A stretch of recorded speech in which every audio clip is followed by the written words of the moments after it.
పాపములో ఉన్నవాడు ఇంకా పాపములో కుట్టుమిట్టాడుతుంటే అందరం కలిసి వాణ్ణి ఎలా బయటికి తీసుకొని రావాలని ఆలోచించడానికి బదులు నీది రైటు నాది రైటు ఏంటిదంతా.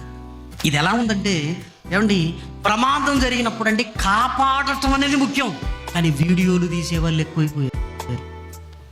దేని వీడియో? రక్త మడుగులో ఉంటే వీడియో.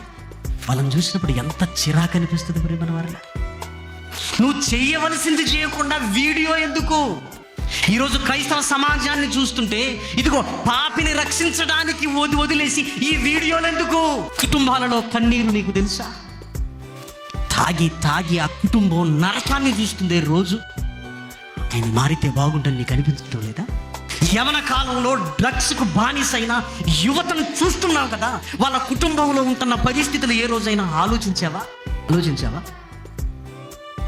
ఒకరిని మార్చాలి అన్నది పోయింది. ఇదిగో వీడియోలు